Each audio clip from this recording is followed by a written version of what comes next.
Hello student, business business study के class में आपका स्वागत है। यूनिट 5 ऑर्गेनाइजिंग, जिसमें फर्स्ट पॉइंट आप देख सकते हैं। First point organising importance and process. Second point organisation structure functional and divisional. Third point delegation and decentralisation concept and importance. इसके बारे में हमें स्टडी करना है, जिसमें करंट ईयर में आपका इस सारे टॉपिक में one topic formal and informal organisation को डिलीट कर दिया गया है, हटा दिया गया है। ये कोर्स से इस साल हट गया है बेटा। ओके, आते हैं ऑर्गेनाइजेशन इम्पोर्टेंट एंड प्रोसेस। एक डिफिनीशन दिया हुआ है। A poor organisation could run a good product into the ground and that a good organization which has comparatively poor product could run a good product out of the market। समझ रहे हैं इसको? इसका मतलब क्या है कि एक कमजोर संगठन, ऑर्गेनाइजेशन मतलब संगठन, यहाँ पे लिखा है पुअर ऑर्गेनाइजेशन, एक कमजोर संगठन अच्छे प्रोडक्शन को मिट्टी में मिला सकता है। बात समझ रहा है? एक अच्छे प्रोडक्शन को क्या कर सकता है? वो मिट्टी में मिला सकता है। जबकि लिखा हुआ है एक गुड ऑर्गेनाइजेशन, एक अच्छा अगर ऑर्गेनाइजेशन है, ऑर्गेनाइजेशन मतलब होता है संगठन, उसके पास अगर उसके कंपेयर में पुअर प्रोडक्ट है, अगर खराब प्रोडक्ट भी है, तो could run a good product out of the market. अगर उसके पास एक खराब भी प्रोडक्ट है, कमज़ोर प्रोडक्ट है, उससे लो प्रोडक्ट है, तो अगर अच्छा संगठन है तो अपने से अच्छे उत्पाद को भी बाजार से भगा सकता है। बात समझ रहे हैं?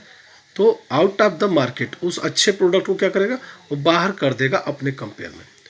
तो इस टॉपिक से आपको क्या पता चला कि अगर ऑर्गेनाइजेशन पुअर है और आपका प्रोडक्ट अच्छा है तो भी मार्केट में नहीं बिकेगा। लेकिन अगर आपका उसके कंपेयर में पुअर प्रोडक्ट है और ऑर्गेनाइजेशन आपका गुड है, ठीक है, गुड ऑर्गेनाइजेशन, तो वह कमज़ोर प्रोडक्ट भी अच्छे प्रोडक्ट को आउट ऑफ द मार्केट से बाहर कर देगा। समझ में आई बात? तो ऑर्गेनाइजेशन बिजनेस के लिए बहुत महत्वपूर्ण है। अगर ऑर्गेनाइजेशन अच्छा है तो अभी आपने देखा कि क्या कहा गया है आपके डिफिनीशन में। Organisation concept, meaning of organisation यहाँ दिया हुआ है आपका कि after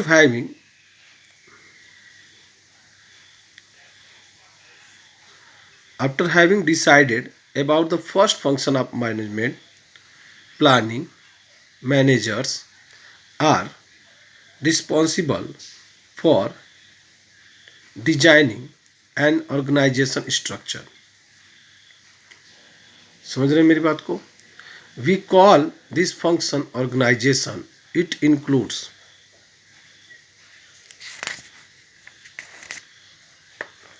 the process of determining what activities are to be conducted, how the activities are to be grouped, how responsibility and authority are to be delegated, and who reports to whom।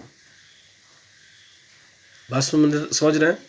It refers to the organisation का ये दिया हुआ है। It refers to the process of definition of grouping the activities of an enterprises and establishing authority relationship among them। मतलब इसका मतलब क्या है कि एक बिजनेस में जो एक्टिविटी होती है, ठीक है, उसके ग्रुपिंग मतलब उसको ग्रुपिंग करना, समूहीकरण करने पर, ठीक है, और उनके बीच में एक अधिकार संबंध करना, स्थापित करना, और उनके इस प्रोसेस को एक्टिव करना। समझ रहे हैं? यानी it refers to the process of defining, ठीक है, एक प्रोसेस को डिफाइन कीजिए, जिस वर्क को करना है उसको डिफाइन कीजिए और उसके लिए एक ग्रुप एक्टिव करना। ग्रुप का मतलब ऑर्गेनाइजेशन एक्टिव करना। एंड इंटरप्राइज मतलब अपने बिजनेस में। एंड इस्टेब्लिश इन अथॉरिटी मतलब उनको ये अधिकार भी देना। रिलेशनशिप एमंग देम उनके बीच में एक दूसरे को अधिकार भी देना कि उन्हें क्या करना है क्या नहीं करना है, उसकी स्वतंत्रता। Definition of the organisation according Henry लिखा हुआ है organisation is harmonious adjustment of specialised part for the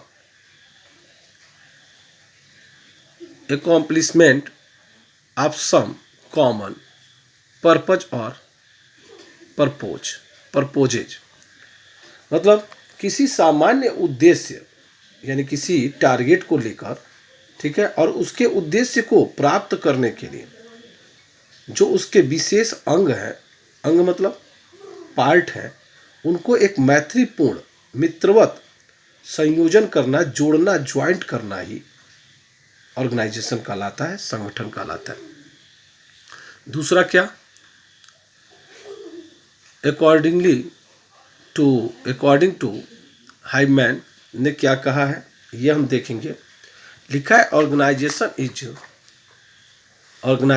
is the structural framework within which various efforts and coordinated and related to each other मतलब संगठन एक ऐसा ढांचा है, जो ऐसा फ्रेमवर्क है, ठीक है, जिसके अंतर्गत विभिन्न क्रियाओं को, ठीक है, एकजुट करके बेटा एक दूसरे से अटैच करना है, अटैचमेंट, ये ऑर्गेनाइजेशन है। तो ये ऑर्गेनाइजेशन का मतलब कुल मिला के क्या समझ में आया कि किसी प्लानिंग को करने के लिए, अभी इसके पहले हमने प्लानिंग पढ़ा था, तो किसी प्लानिंग को एक्टिवेट करने के लिए हमें एक ग्रुप तैयार करना पड़ता है और उस ग्रुप को उनका क्या वर्क है और एक दूसरे से अटैचमेंट एंड राइट एंड अधिकार, ठीक है, इन सारी चीज़ों को ऑर्गेनाइज करना ही, एक दूसरे के वर्क को बताना ही, ठीक है, और उस संगठन को, उस ग्रुप को चलाने के लिए मेन एक कैंडिडेट होना जो ऑर्गेनाइज करके उन सबको वर्क बताकर काम को अच्छी तरह से कराए, ठीक है। इसके फीचर्स दिए गए। Division of work, division of work का मतलब होता है कि उनमें काम का बंटवारा कर दिया जाए कि कौन क्या काम करेगा। Division of work is the basis of an organization. In other words, there can be no organization without division of work. Under division of work, the entire work of business is divided into many departments. The work of every department in further subdivision divided into subwork. यानी work को divide कर दिया जाए, कौन क्या work करेगा, कौन कौन सा काम करेगा और उसके अंडर में कौन काम करेगा, उसके ऊपर कौन काम करेगा। तीन काम को जब तक अगर आप उसके अनुसार डिवाइड नहीं करेंगे कौन किसका काम करेगा तो कन्फ्यूजन बनी रहेगी। बात सुना।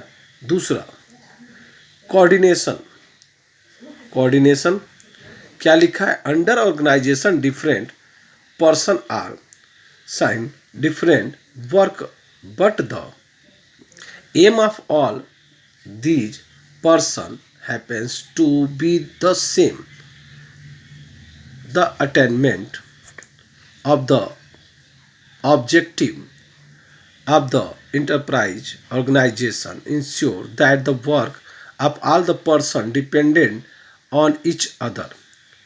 Work even thought it happens to be different has to help in establishing coordination.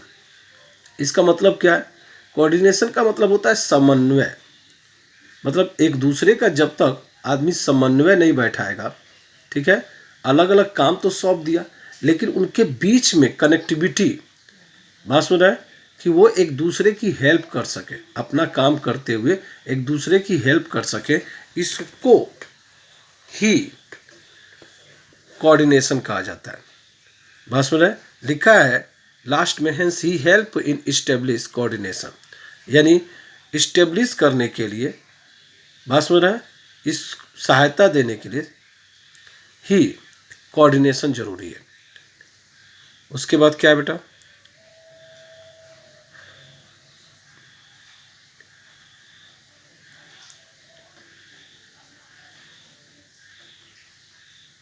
प्लुरैलिटी of person, इसका मतलब क्या है कि संगठन अनेक व्यक्तियों का समूह होता है बेटा, मतलब एक एक करके संगठन में बहुत सारे लोग होते हैं और उनको एकत्रित करना, सोच रहे हैं, उसी को हम लोग ऑर्गेनाइजेशन बोलते हैं। अकेला व्यक्ति जो होता है वो कभी an individual can not create an organization, मतलब एक अकेला व्यक्ति संगठन का निर्माण नहीं कर सकता है। Next point, common objective, common objective दिया है, there are various part of the organisation, मतलब संगठन के अनेक अंग होते हैं, अनेक पार्ट होते हैं, लिखा हुआ है with different function perform but all move in the direction of achieving a general objective. मतलब इसका है कि सभी जो हैं अलग अलग कार्य करते हैं, सभी जो होते हैं वो अलग अलग कार्य करते हैं, लेकिन एक सामान्य उद्देश्य को, एक ही टारगेट को प्राप्त करने के लिए वो एक्टिव रहते हैं। आगे लिखा हुआ है कि organisation is a machine of management, इसका मतलब क्या है, जो ऑर्गेनाइजेशन होता है वह मैनेजमेंट का एक क्या होता है, मैनेजमेंट का क्या होता है, organisation is a machine of management, यानी मैनेजमेंट, संगठन जो मैनेजमेंट का क्या होता है, एक यंत्र होता है। मैं organisation is a machine, organisation क्या होता है, एक मशीन होता है, किस चीज़ का, आप मैनेजमेंट का, क्योंकि वो मैनेजमेंट के प्लानिंग के हिसाब से क्या करता है, वो वर्क करता है, पहले से ये डिसाइड होता है कि उन्हें क्या करना है, कौन क्या वर्क करेगा। ओके बेटा, तो इसके बारे में आप लोग पढ़ेंगे, फिर नेक्स्ट वीडियो में हम देखते हैं। Okay, good day. कोई प्रॉब्लम होता है तो हमें फ़ोन कीजिए।